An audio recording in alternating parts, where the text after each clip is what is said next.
کبھی آپ صرف کہہ دیں نا میرا رب میرے ساتھ ہے، اس لفظ میں اتنی طاقت ہے کہ دشمن ویسے زیر ہو جاتا ہے۔ زندگی میں کسی سے بھی لڑائی ہو تو اچھی طرح سوچ لیں کہ اللہ اس طرف ہے یا اس طرف ہے۔ اگر آپ زیادتی پہ ہیں تو پھر رب مظلوم کی جانب ہے۔ اگر اللہ کی مدد آپ کے ساتھ ہے تو دنیا کی کوئی طاقت آپ کو گرا نہیں سکتی۔ اور اگر آپ مظلوم کے مقابلے میں ظالم بن کے آپ کھڑے ہو گئے ہیں اور آپ نے رویہ وہ اختیار کیا ہے کہ جس میں مدد نہیں آئے گی، تو پھر یاد رکھ لیں کہ آپ کوئی بھی ہیں، کہاں بھی ہیں، آپ کمزور ہیں۔ طاقتور تھے ابتدائے اسلام میں، ظاہری طاقت تھی کفار مکہ کے پاس، وہ ڈنڈوں سے مارتے تھے غریبوں کو، ان کے ہاتھوں میں ڈنڈے تھے، پر خدائی طاقت ان مظلوموں کے ساتھ تھی۔ صاحب زرقانی نے لکھا ہے حضرت زنیرہ رضی اللہ تعالیٰ عنہ ایک لونڈی ہیں، غریب ہیں، ماڑے دا کی کام محمد نہ سجانا یا رونا، غریب سادی بی بی اور لونڈی کنیزہ، ایک مشرک کی کنیزہ تھی، انہوں نے کلمہ پڑھ لیا، وہ ڈنڈوں سے مارتا، دروں سے مارتا، تکلیف دیتا۔ حضرت زنیرہ رضی اللہ تعالیٰ عنہ کو اتنا مارا، اتنا مارا۔ اب آپ ایک اور پہلو پر بھی غور کریں، مار بھی پڑ رہی ہے پر خدا ادھر ہی ہے، اللہ کی مدد ادھر ہی ہے۔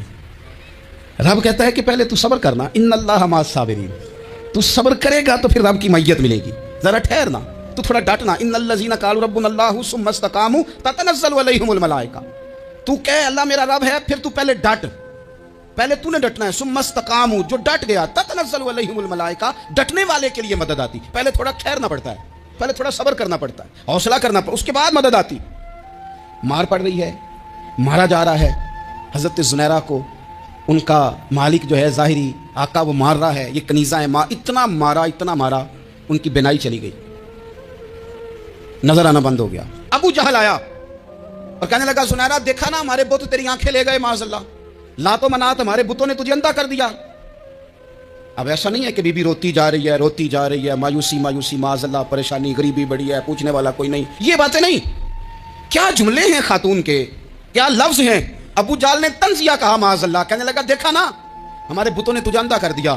تو جناب زنیرہ آنکھوں کی بینائی گئی ہے، رات کو گئی ہے، دکھ ابھی تازہ ہے، لیکن اللہ پہ جو توکل ہے، اپنے مالک سے جو رشتہ ہے، وہ اتنا مضبوط ہے، اتنا طاقتور ہے، اس میں اتنی گہرائی ہے کہ حضرت زنیرہ بول کے نا اتنی قوت سے بولی، اتنی طاقت سے بولی کہ پورے کفر پر لرزہ طاری ہو گیا۔ فرمانے لگی تمہارے بتوں کی کیا اوقات ہے کہ میری بینائی لے جائیں، یہ میری رب کی حکمت کا تقاضا ہے۔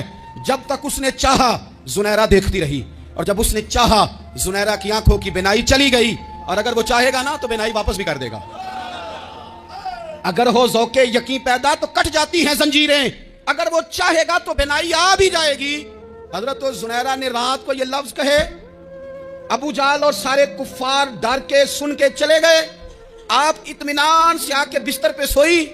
جب سویرے اٹھی تو اللہ نے آنکھوں کی روشنی واپس کر دی تھی، آنکھوں کی۔ اب چھڑی پکڑی ہے، بازاروں میں گھومتی ہے، کہتے ہیں بلاؤ کدھر ہے تمہارے لات و منات، دیکھو میرے رب نے روشنی واپس کر دی۔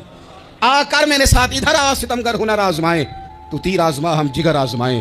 بیمار لوگوں یاد رکھو، کہہ دیا ڈاکٹر نے کہ تو بڑا بیمار ہے، تو بڑا کمزور ہے، یہ ہو گیا وہ ہو گیا، تو ڈاکٹر اپنے علم کے مطابق بات کر رہا ہے، ہوگا تو وہ جو میرا رب چاہے گا۔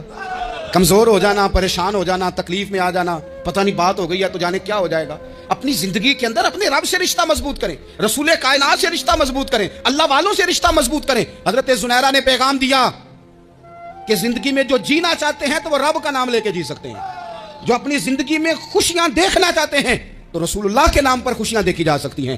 توکل کی بنیاد پر بندہ خوشیاں لے سکتا ہے، اور اگر انسان میں توکل نہیں ہے تو پھر وہ اس کالے جادو سے بھی ڈر رہا ہے، وہ نیلے سے بھی ڈر رہا ہے، وہ پیلے سے بھی ڈر رہا ہے، وہ فلانے سے بھی ڈر رہا ہے، وہ میرے خلاف فلانا رشتہ دار سازش کر رہا ہے تو ڈر رہا ہے، فلانا میرے بارے میں یہ کر رہا ہے تو ڈر رہا ہے، وہ پتہ نہیں دنیا ادھر ہو جائے گی تو کیا ہو جائے گا، اٹھ باندھ کمر کیوں ڈرتا ہے۔